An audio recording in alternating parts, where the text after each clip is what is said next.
साम्राज्यवाद को हटा दें। ये सब सही नहीं। भारत के संविधान को मानते हैं या नहीं मानते, के मताधिकार पर भी हमला। यहाँ बड़ी संख्या में लोग उत्तर प्रदेश, पंजाब, गुजरात, महाराष्ट्र, बंगाल नहीं आने वाले। अब इसी आ रहा है।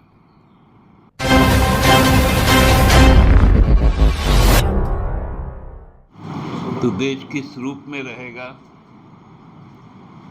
देश में लोकतंत्र रहेगा, संविधान की धाराएं रहेंगी, लोगों के मौलिक अधिकार सुरक्षित रहेंगे, यह देश किस ओर जाएगा? प्रश्न इसलिए खड़ा हुआ है कि विगत 2 दिनों से एक तरफ चुनाव आयोग और दूसरी तरफ आरएसएस, ये दोनों की एक संधि बनी है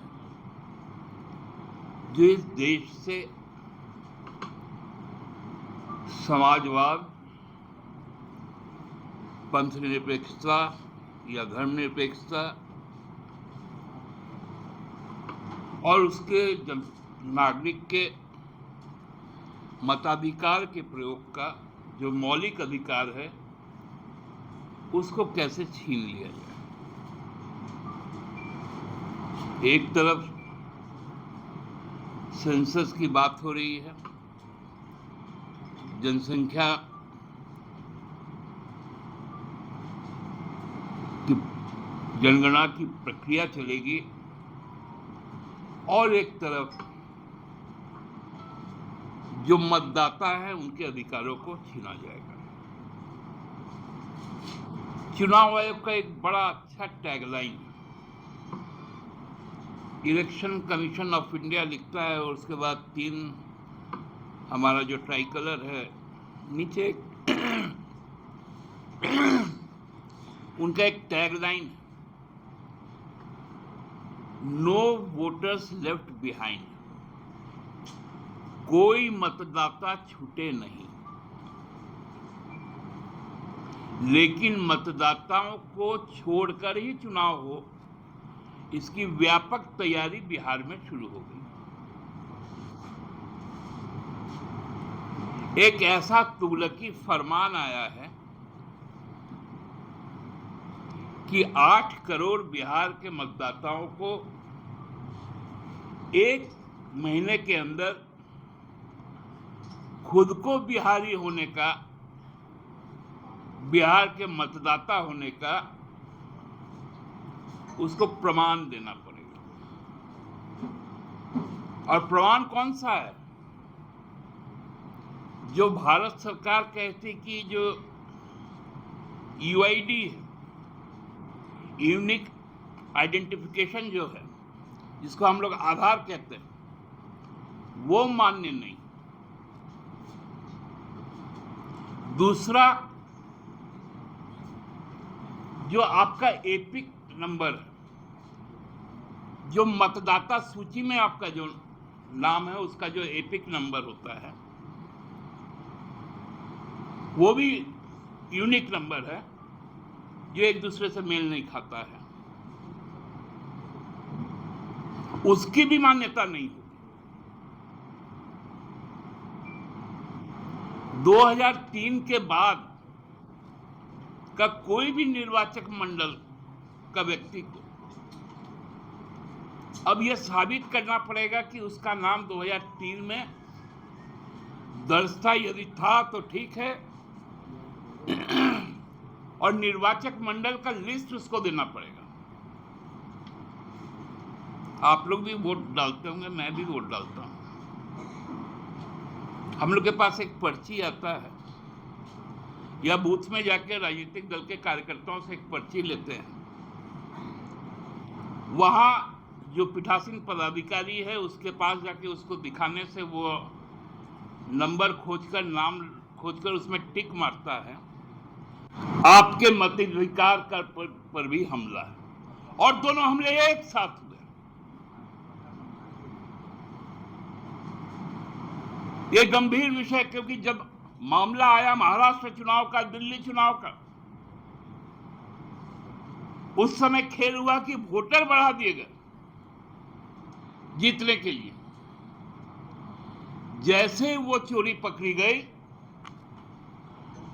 अब आया कि वोटर कम कर दो जीतने के लिए। मतलब पिछड़ा, दलित, आदिवासी, मुसलमान, ईसाई, इनका वोट को कम कर दो,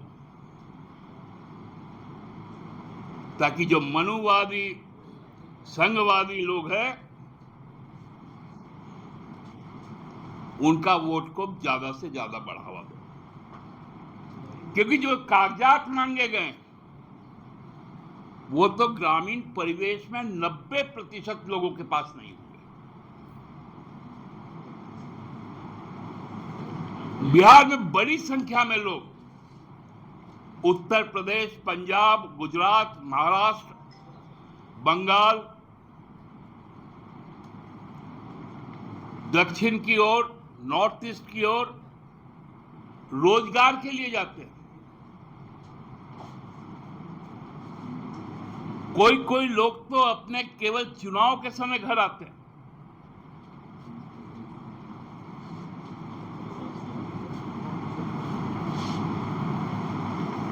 और वैसे समाज में 1 महीना का समय देकर एक फरमान ठोक देना, यह हताशा नहीं तो और क्या है।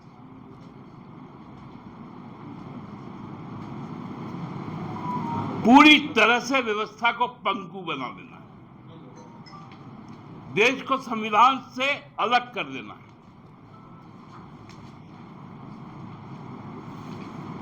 देश की सारी शक्ति मुट्ठी भर लोगों के पास रहेगा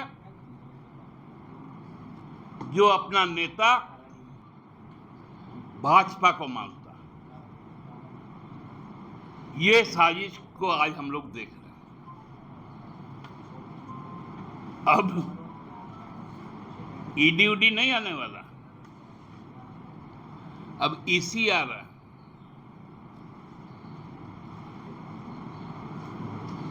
मतलब आप समाज से क्या मांगेंगे जब आप समाज को वोट ही नहीं कर पाए?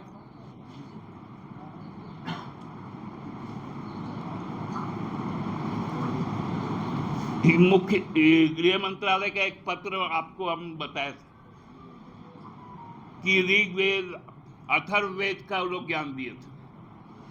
वो चिट्ठी आप लोग के पास भी होगी, जिसमें सभा होगी, समिति होगी, सदन होगा, लोकतंत्र होगा।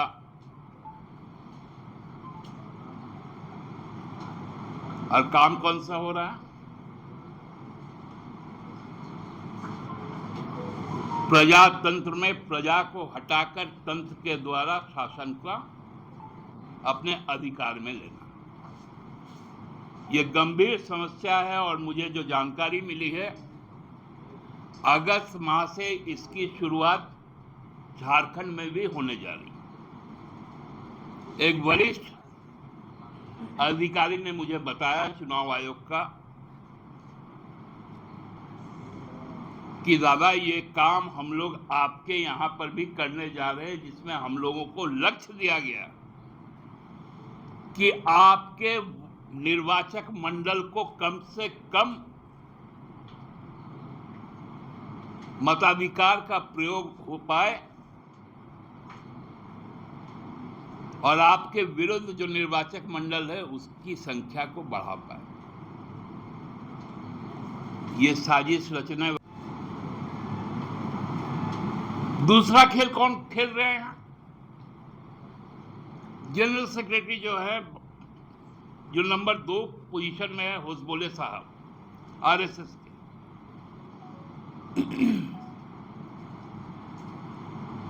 उन्होंने कहा कि भाई इसमें समाजवाद को हटा दीजिए, ये सब सही नहीं है। पंथ निरपेक्षता को हटा दीजिए, ये सब सही नहीं है, क्योंकि ये 1976 में डाले गए 42वें संशोधन में। पहले तो हुज़्ज़ुल्लाह साहब को हम लोग पूछना चाहते हैं कि आप लोग भारत के संविधान को मानते हैं या नहीं मानते? यदि भारत के संविधान को मानते हैं, जो अनुसूची 3 है, पार्ट 3 जिसको हम लोग कहते हैं कॉन्स्टिट्यूशन का, उसका आर्टिकल 12 से 35 तक जो फंडामेंटल राइट्स देता है, उसमें 14 से 18 तक इक्विलिटी की बात करता है, समानता की बात करता है, और 25 से 28 पंथ निरपेक्षता की बात करता है।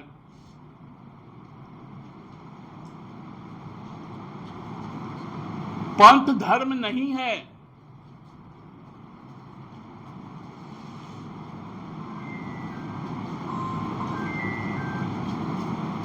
उन्नीस सौ 73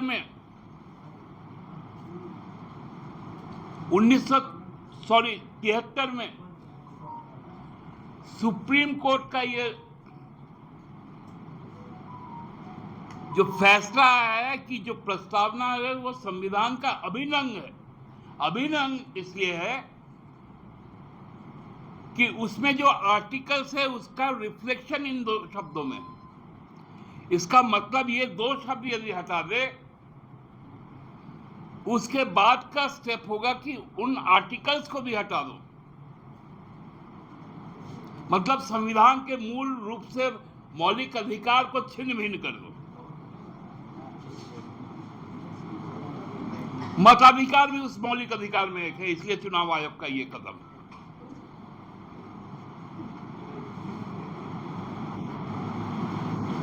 आज एक नया शब्द आया है बाजार में,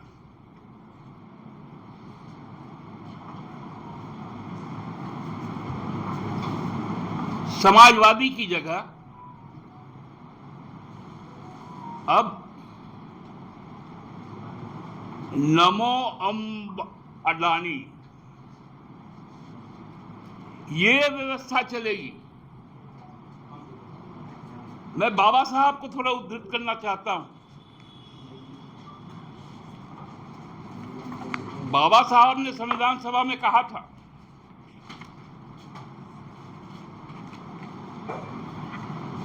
यह वास्तव में एक जीवन पद्धति थी जो स्वतंत्रता, समानता और बंधुत्व को जीवन के सिद्धांतों के रूप में मान्यता देती है और जिसे एक दूसरे से अलग नहीं किया जा सकता है।